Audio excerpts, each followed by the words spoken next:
back, everyone, to Otalku, the show where otaku talk about otaku topics. And as you can see from our lower third, we're talking today about the translation of manga to anime and how anime gets adapted from manga. And I have with me today RisingZan from Otaku Underground. How you doing, Zan? Well, hello, ladies and gentlemen. RisingZan here, and we'll be talking about the very prestigious topic of the transition between the form of manga from paper to anime on television. Indeed, we will. It'll be a very exciting story. We'll enjoy it, and we'll do the entire thing in terrible British accents, because that is what we do around here. No, I'm just kidding. Yeah. So this is one of those topics actually I've been wanting to cover for a while. Really? Yeah, it's something that I think gets a lot of discussion but not a lot of thought. Yeah. Because, I mean, a lot of the anime out there is based on manga, and let's face it, manga is a different medium, and it has to be adapted. Yeah.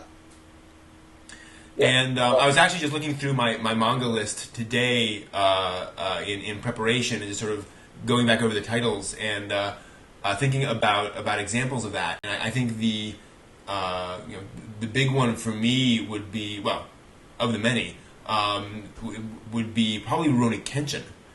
Definitely. I can totally see that. Yeah, so that's one of those things where, they started, it was a big popular Shonen Jump title, they started adapting it, and the anime is a very close adaptation of the manga until they ran out of manga.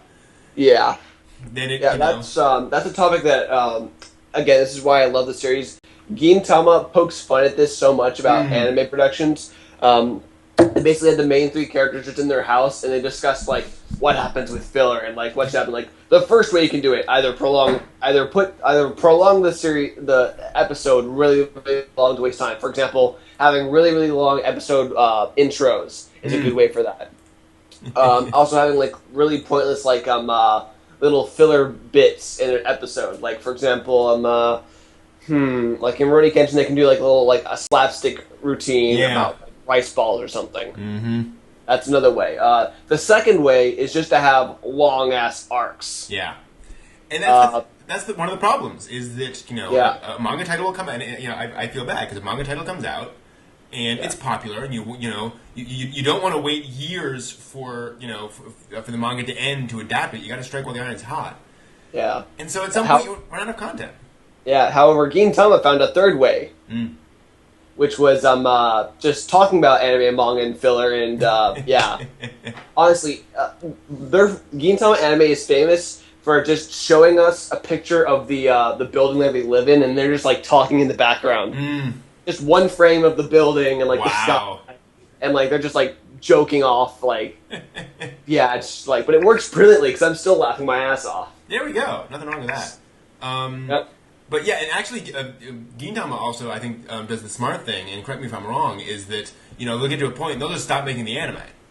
Exactly. However, you have to have a lot of stones to do that, unfortunately. Yeah. The Reborn anime actually did that, and I'm really proud they did. Yeah. They started getting into little filler arcs, but they weren't too bad filler arcs, was the thing. Well, basically, what happened in the Reborn anime was, basically they got this new power. However, instead they're you need to go back in time to power up that artifact. And it's oh. So basically they go back to their usual stuff. What they were doing before, back in their hometown instead of, fighting evil people's future. And, and they just, it was a good place for, the old humor to rise up, as well as, some character development. Well, and I think Gintama is a good example of a show where that works better, because Gintama, and I've seen only little bits and pieces here and there, but it's a more sort of relaxed show. It doesn't get into really intense, okay, we've got 50 episodes of just nothing but storyline. They can do jokes, and they can do side things and so forth more easily than a lot of shonen titles can. Yeah. Which I think it's a very smart way of doing that kind of title, is sort of building in the ability to do little bits of filler here and there. Yeah. But also the thing is that the comedy series like Gintama is also kind of like a dying breed almost, because most of what you see today is battle manga after battle manga after battle manga. I mean, it's only now that we see Sket Dance, which is the closest thing to a comedy manga as well as the closest thing to Gintama that I've seen in a while as an anime. Well, absolutely. Yeah. I think we've gotten a lot of split now. I mean, back in the 90s, anime would do everything all at once, and manga would do everything all at once. Yeah. You have these series that was a harem comedy romance drama action story. Yeah. I'm describing Tenchi Muyo and Ranma and Half and a bunch of other things. And now it's okay, we're going to do a shonen fantasy action story. Or we're going to do something, it hews very close to that ideal, which I think, you can go either way with it. But you have that problem that then, if you then adapt it to an anime, you're going to have that problem of figuring, okay, what do we do when we run out of storyline? And, from a business perspective, you really don't want to do that and to just stop the anime and say, well, we got to wait, 2 years to catch up. It's tough. Yeah.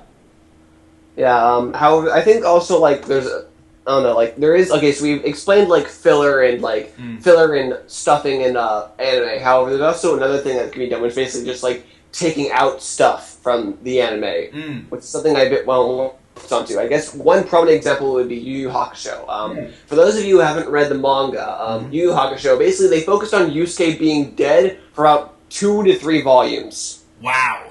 That was the whole story there. In the anime, he's dead for... Let me check my DVD of Yu Yu Hakusho. About 10 minutes. About, I think, a few episodes. Yeah, it's not long. No, that's the January releases. That's not it.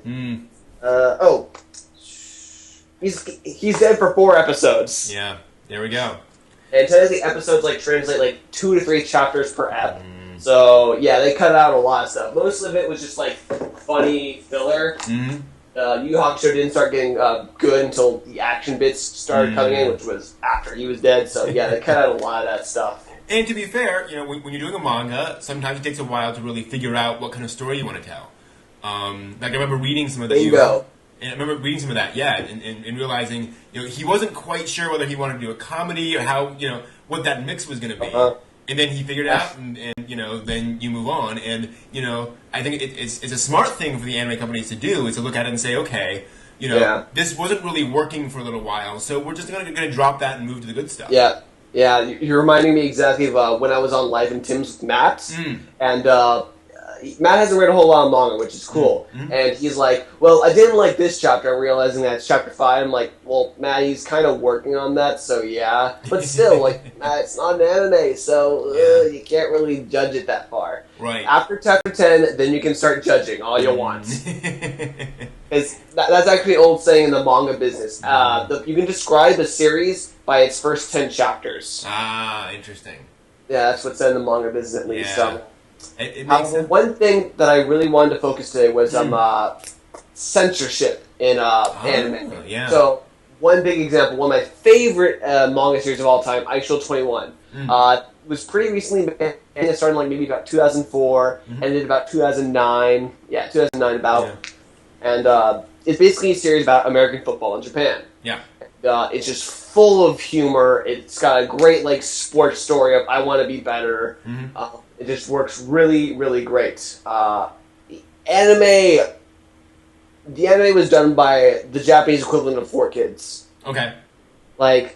Obviously they weren't as harsh, but okay, here's an example of what happened. So we're introduced to a new character called Manta, new character anyway. The way he gets finally tempted to join the team in the manga was hilarious. Basically, the leader of the group, Hiruma, who's known as the demon of Daemon, which is the school they go to, kidnaps him. He's and basically says I Shield 21, who's the star of the show. Obviously, he's running. He's the boss of the whole group, and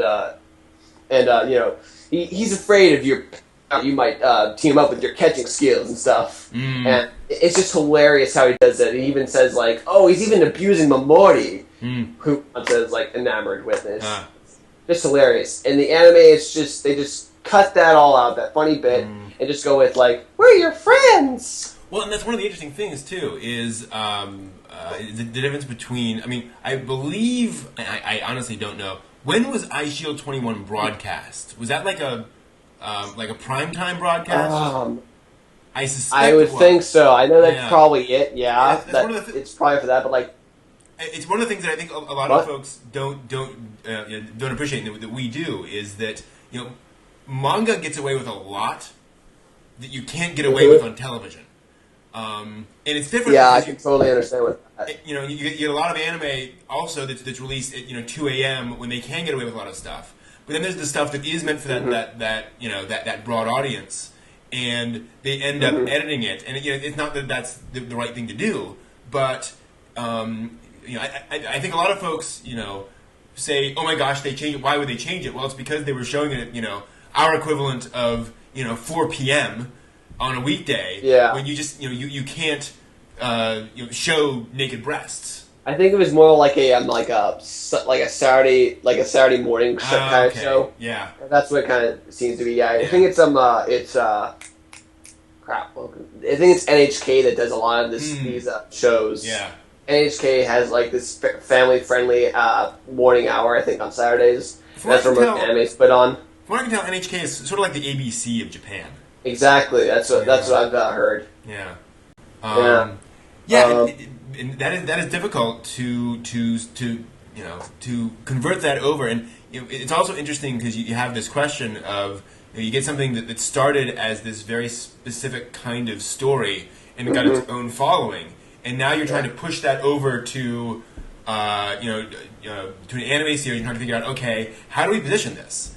Do we make it just for the fans? Do we make it to try to appeal to new fans? Yeah, it's a tough thing. Yeah, definitely. That's really tough. But technically, you have to have like at least some devotion toward the fans. I mean, you can't be completely neglect them, because there's a reason why it was proposed as an anime, because it was popular in Shonen Jump. Exactly. Or something or other. Yeah. Yeah, definitely those kinds of reasons. The funny thing about it is, actually, the anime, I give it a meh, but I'm still going to think the manga is better, since it has more content. However, once upon a time, the actual 21 anime was dubbed. Oh, interesting. Do you remember Tsunami Jetstream? Oh, yeah. It was basically put on there, and interesting. I watched the first 2 episodes, and I was horrified. Basically, they took out any sign of guns, which were basically more of a guns were basically more of a comic point of the show, because like Hiruma, you basically like threaten anyone with by holding like a freaking machine gun to their head. Oh, okay. Yeah, you gotta use like it. And they also took out a character. Like they just cut him out from the whole show. He wasn't obviously a crucial character because it was a dog, but he was still kind of like part of the group. Like I know most of these points that I'm pulling out are more like comic bits and not really storyline bits. But it's a comedy. That's important. Yeah, but like especially when you're talking to the fans, those bits, those fans, that's what made the show, and like they censored the heck out of it. And that's another thing too. The almost being ridiculous. And that's another thing too. Is you get the manga, you get after the anime, then you got to try to put it on American television. Oh, yeah. That's actually one of the weird things though. Is like when I watched the I Should Play One anime, I saw how censored it was. Like, oh, I see what they're doing. It's so that when they bring it over here in the U.S., they don't want to censor anything. Oh yeah. No. No, we have even stronger. It's one of the things that folks don't realize about Robotech, which I guess another good example where they brought those over to America and they censored it. I mean, I wouldn't say it's heavy censorship, but it's significant censorship. It's significant, I guess. Yeah, I haven't watched Robotech technically. Yeah, but I can believe that. Yeah, I mean, there's some nudity in the originals, and they switched around like one or two sequences just to make it a little clearer. But and they edited out some things where it's just like that kind of that's just bad. Yeah. There's a great shot where there's there's some characters talking around a van that contains beer, and I believe it's spelled BIER, like on the side of the can of the van. We're selling BIER, which is like Be it Buyer. Yeah, Buyer. And so they basically edited out, those shots. Because it was just, the characters were just sitting around chatting. So it was like, who cares? But, the changes made to Robotech were to get it on air. They could not have shown uncensored Macross on television. Yeah. So that's just kind of, that's the price you have to pay. And it's that constant question, what do you keep and what do you not keep? Well, I don't know, like, some of the edits I feel were, like, really ridiculous, though. Like, for example, again, they took out the dog, and the only reason why the dog was, like, even... The comic part of the dog was, like, at least for this bit, was that, so basically they were testing how fast the main character can run. And, he's running, and he runs, like, pretty good, but Hiruma thinks he can run faster. So what he does is he opens up a bag of dog biscuits, puts it in his sleeve, basically calls out for the dog, and the dog chases him. Ah, gotcha. Yeah, and, there was no contact, there was no blood, just, like, the dog was chasing him, and, like, the main character is a little guy, so he runs for his life, and, the other thing he runs at 4.2 seconds a year, 50 yards. Gotcha. Yeah, that does seem silly, although I also wonder, they always have to edit out those 2 minutes for commercials. Because it's running time in Japan is 24 minutes and in America it's 22 minutes for half-hour shows. I always wonder if some of those edits aren't just because our advertisers will get mad at us, which always frustrated me because it's like kind of like at some point you say we're bringing over this other material to another country that is longer. We have to put it on. There's not enough time for commercials. Well, the thing I'm going to excuse that though is like. For example, anime always takes out the openings. That's true. Yeah, there's only a few exceptions to that rule. Yeah. Either you're on Adult Swim, where they only have one block of commercials, or you're Naruto, and you're just ballsy like that. Yeah, or you actually... That's the one thing I liked about the Naruto dub, was that after, I think, season 3, they started putting up the openings, and even subtitled the openings. Oh, nice. Which I approve of very much. But yeah, with that Ice Shield... Jetstream stuff, I was just like horrified, just because it didn't even make any sense. Like they in the English version they had the main character run. And it's just like, oh, he's really fast, and he got the time that he got with the dog. Gotcha. Yeah. They cut a bit too much for that. Yeah, that is. It doesn't stop with Ice Shield 21 though. Like Reborn, I talked about this previously. Reborn is probably one of the most goriest pieces of shonen literature I have ever read. Like, you have a middle schooler smoking, and he uses that cigarette to light dynamite. Oh, nice. Yeah, well, in the anime, he just magically lights the dynamite. Which I approve of. That's a fine edit. Yeah. But then when you get to the point where the flames that the main character uses doesn't even, like, kill his opponent, it's like soul flame. Ah, gotcha. So, like, it burns his soul. Yeah. And that's actually, getting back to that previous point, I'm shocked at how much manga can get away with. I was reading the original Yu-Gi-Oh! One of the earlier chapters where he tortures a guy. He lights him on fire, and the guy just, literally is shown burning and screaming. It's like, that's not something they could get away with even in Japanese television. Yeah, well, I think they did. That's why Season 0 came out. I've never watched Season 0. I don't know. I think they did something like that. It was pretty old animation, so yeah. Gotcha. Yeah. I think they might have gone away with that. What else though? It's well, and then we get into the whole thing of I was thinking of Dancing the Vampire Bond, where the manga. Have you read or watched any of that? I read no vampire manga or anime. Okay. I heard about this basically, and I heard the furor that it's some sort of loli hentai anime, and I was like, really? So I found the manga online, and yes, I since bought the actual release. I actually didn't realize it had been brought out in America, a couple of years ago. So I picked it up and I started reading it, and I was surprised that it was this well told story, very intense. And the main character is basically a 12-year-old girl who is the granddaughter of Dracula, Vlad Dracula. And the idea is she is permanently in a 12-year-old body, but she's like 300 years old. So the problem is that there are various aspects of her as a woman that are people are interested in her, but she has none of the aspects of a woman. So the storyline basically surrounds her and this young man who has been chosen to be her personal bodyguard. And so she has this thing in the manga where, there's this special, basically sunblock the vampires can put on so they can go out in the sun. Makes sense. So there's a scene early on in the manga where she invites him in to her room to talk with him about something going on, and she takes her clothes off and says, "Here now, rub this oil on my body," and she's totally having fun with him. And he's embarrassed. And he's like, why are you undressing in front of me? She says, well, you're my bodyguard. You should be able to handle this. And so he puts it on her shoulder and on his arm, and she says something like, so, are you nervous because I'm a naked girl? And he goes, no, I'm nervous because this is really embarrassing, and, I have absolutely no, there's nothing to be attracted at here. Yeah. And so she takes the bottle from him and says, I'll do the rest myself. And then it moves on, and that is the relationship. That, she makes fun of the fact that she'll take off her clothes for something legitimate, and she'll make fun of she'll tease him a little bit, and he'll say, "But I'm there's nothing there."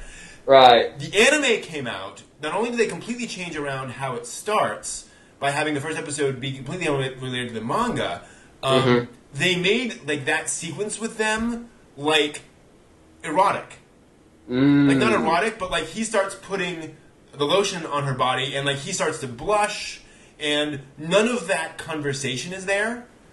And so then she grabs it and says, "I'll do the rest myself," and it's much less explicit in terms of establishing the fact that she's teasing him. It looks like he's actually, getting worked up, right? Which I was not happy with.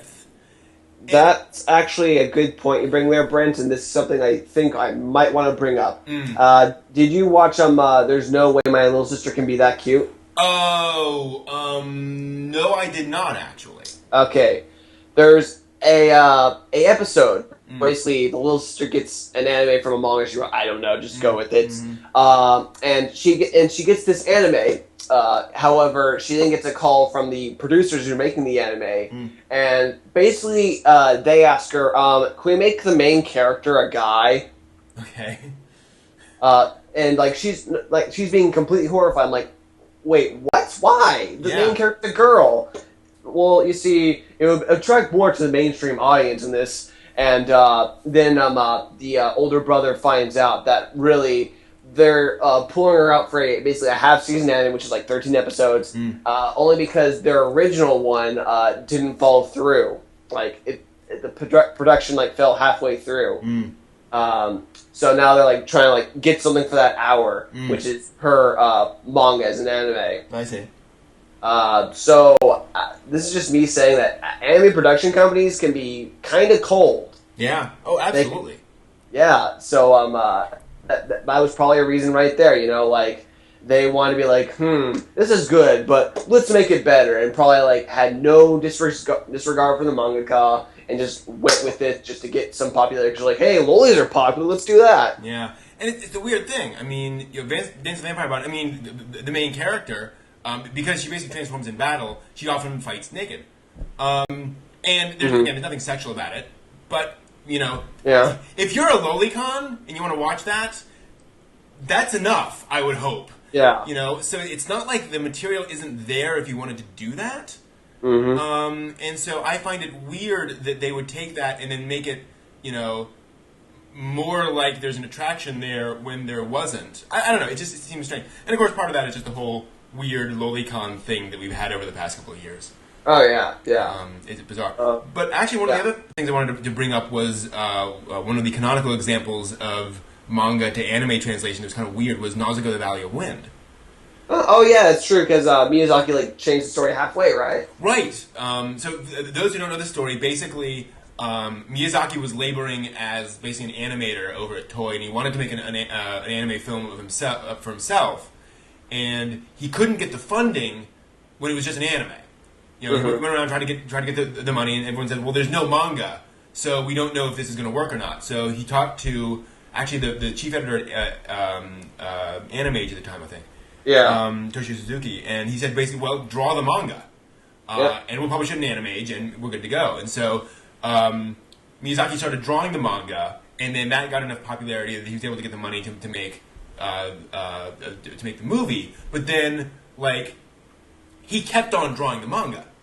Mm-hmm. So the movie is only, I mean, the manga is about 1,000 pages long. The movie only covers about the first 200 pages. Mm-hmm. So it goes off in this, much bigger direction, and Miyazaki's own opinions about the main themes of the story evolved over time as he was drawing it. So, at the end of the manga, you get a much more nuanced view of ecology and conservation and so forth, whereas the anime ended up being a much more simple story, which I think is kind of ironic. Right. Well, actually, that's another thing. Most of all anime are a manga before they become an anime. If you read, or a light novel. Yeah, or a light novel. If you read the credits of the opening credits, it will most likely say originally published in this manga company. Eureka 7 was the same. Hero Man is the same, and it's not all the chapters, but it's like a majority. Like I have the 2 Eureka 7 books, and it's a completely different story. And I'm pretty dang sure it was before Eureka 7 was made. Interesting. Because the stories were very different. They had the same general characters and cast, and same things happening, but some different characters died. Yeah. Some other stuff happened, and just different endings, really. Yeah. Actually, that's one of the other interesting things that we've seen here and there is stuff like what they did with Code Geass, where they made the anime, and then every manga is a completely different story. Exactly. I think the closest one is Lucia the Rebellion, the first manga. Even that one's different because they just took out the mechs. Yeah. And I think it's a really smart way of doing it when the manga doesn't have to follow the anime. Why not just completely go in a different direction every time? Yeah, I think the manga was the original, but then Sunrise got a hold of it saying, "Hey, we like this, but can we put mechs in?" And I think I'm pretty sure the anime came first on that one. It did? Yeah. I remember reading both at the same time, kind of. Well, yeah, but the release over here was very different. Delayed slightly. Let's see here. The anime came out in October 2006. Light novel 2007. First light novel, and then the manga. Let's see here. Let me just get the number on that. Was was later in 2006. So the anime came first on that one. I see. Most of Sunrise's stuff is anime first. They just like doing it that way for whatever reason. Sunrise, I've got nothing against since they do the anime for Gintama. They do it brilliantly. Honestly, the thing is, they match the humor with Gintama so well. Even when they do their own jokes for an episode, it fits so well. It's mostly referential stuff, but then again, Gintama is very referential. One of my favorite things I love that they added in was okay, so basically the episode is this girl who's already very tomboyish. The guys think that she may trying to go for a sex change. Okay. And every time they describe it in the manga, they call it the Tower of Babylon, and a Tower of Babylon is it. In the anime, when they think of the Tower of Babylon, they think of a giant penis. Ah. Yes, and I still think that's funny. Yeah, well, and then we have that, and then there's also stuff and one of the things I always kind of appreciated was Blam, which is spelled blame, but for some reason they pronounced it Blam, which was this very odd manga, 9-12 volumes, something like that, and they decided to make an anime back in 1998 when anime budgets were down at the floor. And so they made a 6-episode OVA. Each episode is 5 minutes long. There's almost no animation, and it's just extremely experimental. And they said, we're going to capture the visual feel of this anime, and that's it. And you get something that's very different. It's not... And there's no way they would have the budget to adapt that story. So they said, let's just take these little moments from it and tell that story. And I think when you have those times when you really can't adapt it properly, you got to go in a completely different direction. Right. Yeah. I think it's a smart thing. Yeah. Something I want to kind of talk about is like again we were talking about like censorship with shonen anime. Well, there are some anime that are exempt from that treatment, and they're still in prime time. Namely, One Piece, Naruto, Bleach, and Gintama. And Gintama, I think, is like in a late night slot, so it doesn't really matter. But like, yeah, those three, they have all the blood and it's like sex they want, and they still kind of get away with it. True. Yeah. Money talks. Money? Oh yeah, money talks. That's true. Absolutely. It's one of those things where, and again, it's one of those things where I think a lot of fans think, well, show X got away with it, so I didn't show Y. That's because show X is hugely popular, and the fans would scream and yell. Yeah, that's pretty much true. Even though Toriko even got that push from One Piece, it's still not as popular as One Piece. No. So we're still getting like Spirit Knife and Spirit Sword. It's funny because like I first watched the OVA of Toriko, and it's just like he pierces right through this giant alligator, and then he like cuts the tail of the alligator right off, and just like. In the anime, it's just like. And and it's that reason that I can't watch the Toriko anime because I'm reading the manga. I'm like, the manga has this, you don't. Everything's pink in the anime. Sorry. Yeah, well, and then we get into the whole question of remakes. I was looking on my shelf, and there was Astro Boy. There have been 4 anime adaptations of Astro Boy now. Yeah, all of them are different from the manga. Yeah, I'm sure. Yeah, I remember there was one Astro Boy that was actually dubbed for over here. Yeah, actually, all of them, at least 3 of them have been dubbed. Oh, the original, the 2003, and the movie. Interesting. Yeah, and I'm not sure. I mean, I know the 1980s version was released over here. I don't know if it was dubbed or not, but yeah, I mean, before folks scream and yell, 2 of those were done by Tezuka himself. And he was changing stuff because he was like, well, no, this doesn't work as well in animation, and fair enough. Yeah, that's another thing with both Ghibli and Tezuka is that they get the pleasure to like, okay, so for example, like he did Nausicaa Valley Inn. He's now watching Nausicaa Valley Inn in the TV set. No, I don't like that. Let's change when I do the manga. Yeah. Because that's the beauty of any writer. Like, when something's published and it's just out in print, you read it yourself and you see all the mistakes that you made. And like, I could have made this better, but I can't because it's already published. But unfortunately, Miyazaki has the pleasure, like, hey, I still have the manga out. Yeah. And it took him 13 years to finish that manga, so he had plenty of time. Jeez. Yes. Which is a great way of doing it. And also, as Mr. Artist is mentioning in our chat room, you also have light novels are a great way to start because you can totally go in different directions with the light novels, and you don't have to worry about the art, you don't have to worry about making things consistent as much. You can just keep on moving things, and you've got light novel series that are 8, 12, 15 volumes long. Yeah. Also, light novels aren't that long. True. They typically adapt into, a few episodes of an anime. Yeah. So, you have a lot more freedom in that, which is, and again, I think it's a very smart thing. Yeah. It just depends on where you're adapting. But again, you have that thing where in a light novel, you can get away with describing things that if you actually showed that in the anime, it would get, pulled off. Yeah. I don't know. I talked a little bit about the mainstream shonen, like One Piece, Bleach, Naruto, and now I want to talk about their huge faults, which is, of course, their famous filler arcs. Yeah, One Piece got out the best. One Piece actually had a competent staff that knew how to do filler competently. I'm actually watching the Hulu stream of like the latest dubbed episodes, and right now we're in a filler arc, but it works. It works because like we see the characters in a situation we wouldn't normally see, and it's interesting. Okay. Naruto and Bleach. Naruto, the also famous. Hang on a second. So yeah, so it's a that's a major issue is the question of how how to do that filler in a way that works. Mm-hmm.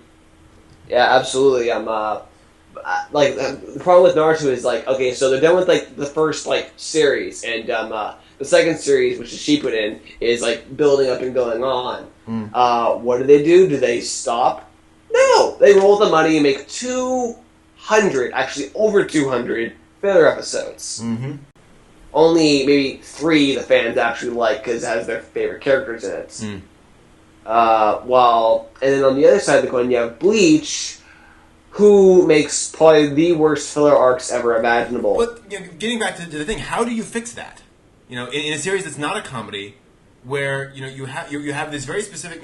Bleach is a good example where Kubo will set up this very specific. We are trying to accomplish X. Mm-hmm. And then you get to that point, and how do you do filler in there that works?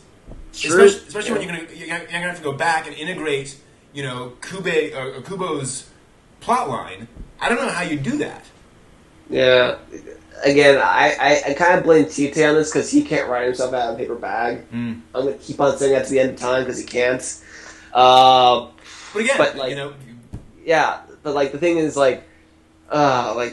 okay, so the Bleach team actually did do some good filler at one point, which is basically this one time where you had Soul Reapers in the human world disguised as humans, and high school madness ensues where like they have like the sword guy who loves like fighting all that stuff as the captain of the kendo team that keeps losing and like crazy stuff like that. That was a nice little set of filler episodes. However, then you have huge arcs about these guys who are supposed to somewhere fit within the Bleach like fantasy world, and they're all killed off. And that's my point. I don't know that that with those sorts of stories that you can do filler that is satisfying. I guess. However, there's one that I have to kind of cringe on, which is the second big filler arc they do. They state several times in the beginning of the arc that this takes place after the arc that we're currently on. And the thing is, everyone's alive, everyone's fine. It's like, are you serious? Are you really going to say that? Because, like, in the arc so far, a lot of people are, like, getting close to near death, and we even ended this part where, like, Ichigo is confronted by the next big boss, and he's, like, harder than ever before, and it's like, but again, they're kind of spoiling it. So what do you do? Yeah. Honestly, you just gotta kind of, like, think up of some interesting, like, crossover stories, I guess. Like, what they could have done was, like, go into the backstories of each one. Like, maybe, like, a parallel universe backstory of one. Like, we have all these characters of the Shinigami. Also, we don't even know how the Shinigami work. I mean, apparently they have blood even though they're dead. Like, they could, like, ask Tite for those questions. Because I know for a fact the mangaka, when there's an anime, they sometimes do work very hard together. With the Gintama anime, Soriichi had to like fax the manuscripts so they could do the anime. He had to fax the manuscript. So I know that mangaka and anime productions sometimes have to work really close together. Sure. So they could have done that. But I know filler isn't perfect. It's hard to do filler for certain series. Gintama was a comedy series, and they got away with it. Yeah. I don't know, but just like I felt that it could have been done better. That's the thing is that I don't think there is a better other than like you say. I think doing essentially flashbacks, but that's part of the problem. Is that is that going to alienate the fans when you say, okay, we're going to stop now, and we're going to spend 50 episodes in the past. It's kind of like, okay, well, when are we going to get back to the story? Well, maybe someday once we get back to the manga story. I think it's inherent in that adaptation from manga to anime. Is that there's just not too much you can do. And I think like you said, the best thing would be to do a flashback. At least then you're doing some kind of at least you're still within the world telling stories that are relevant to those characters. It's actually kind of like going back to Kenshin, where when they made the first 2 story arcs, they got to the end of the manga, they went off on their own, the third season, was so bad they canceled it. So in penance, they made 2 OVAs. Yeah. Which adapted that story. And of course, it's a vastly compressed version. Mm-hmm. But at least you get the story out there. And I think that's one of those things you can do where, okay, we're going to do, something different. Although, I got to admit, somebody asked me this in one of my panels. I said I would rather the show stop for a season. But that's stop me. For a season? Like different stuff, you mean? No, stop. Oh, yeah, stop for a season. Yeah. Yeah, just not do anything. Now that I'm thinking about it, though, there's one big reason why you shouldn't stop. This example actually comes up in Bakuman, which is the anime about manga. Yeah. This will probably show up in the second season, but basically what happens is the artist gets sick. He's malnourished, and basically he's forced to stop writing. Basically, he's forced to be put on hiatus. Okay.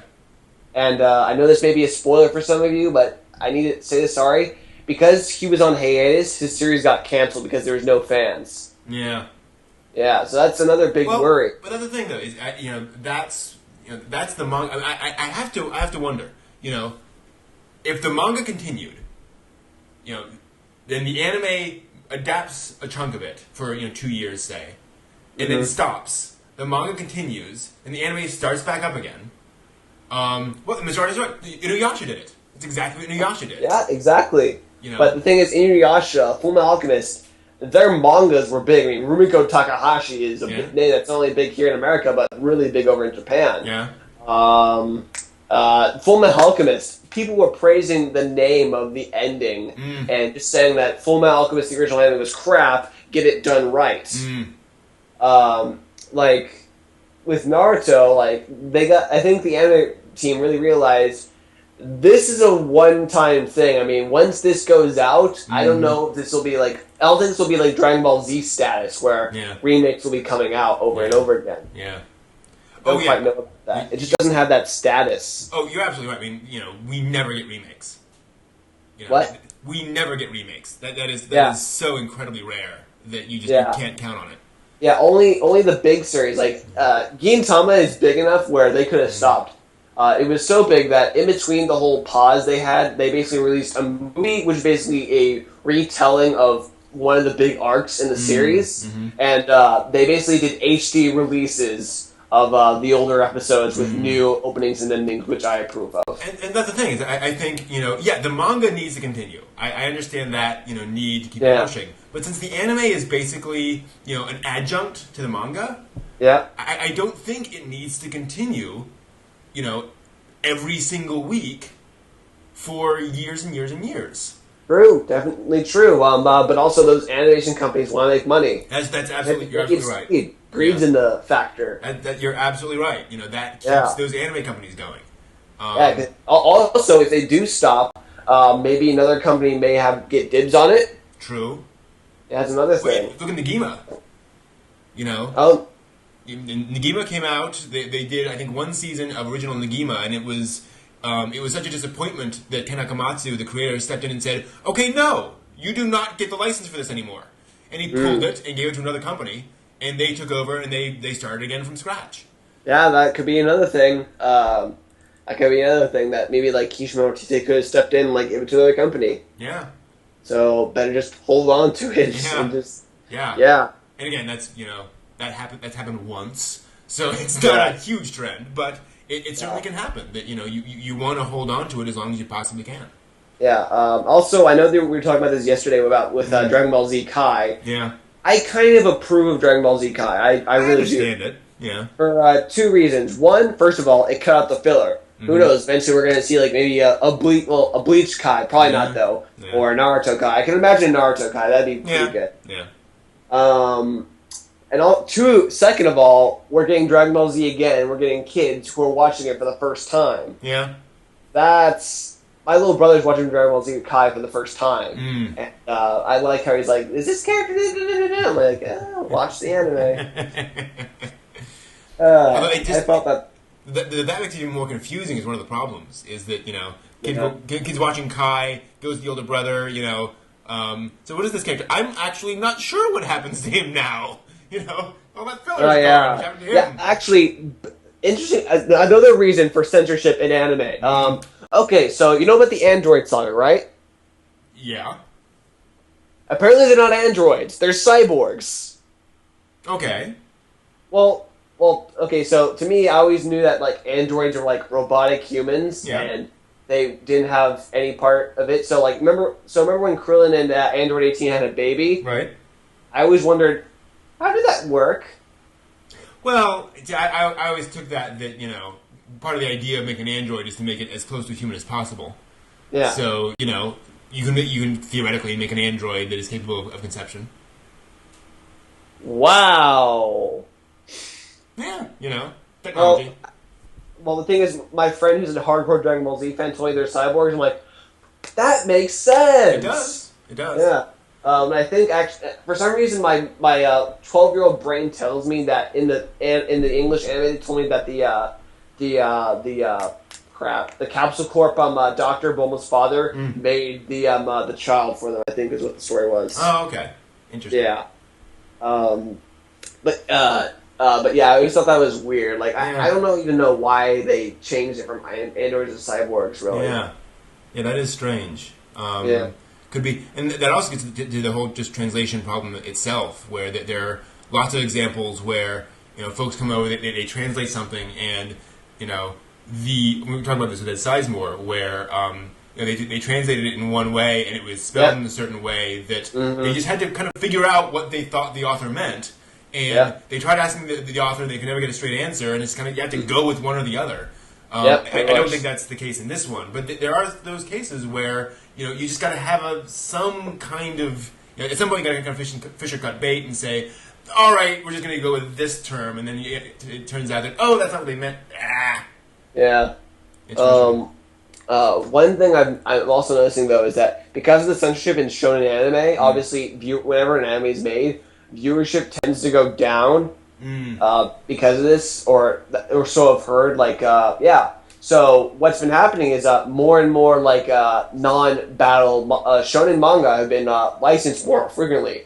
For example, Bakuman. Then Bakuman's extremely popular. Sket Dance is a good example of that.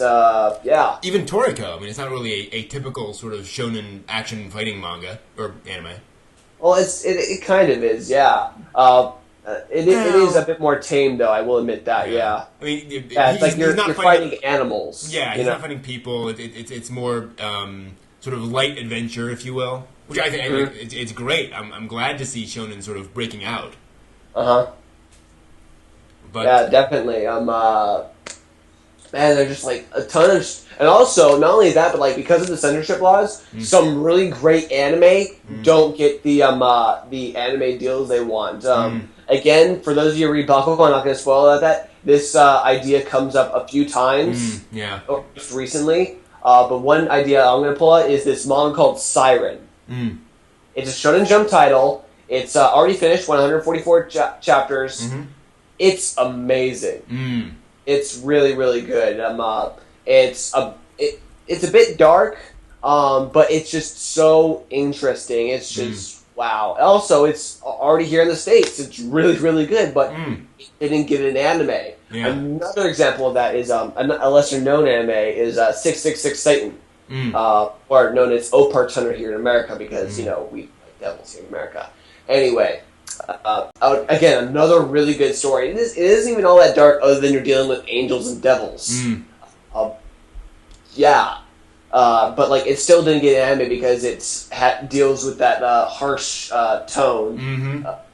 About Christianity and killing. And, Well, and there's also a lot, you know, of manga that they figure is not going to appeal. You know, there's a lot of that stuff where it's just like, okay, you know, who is going to buy this?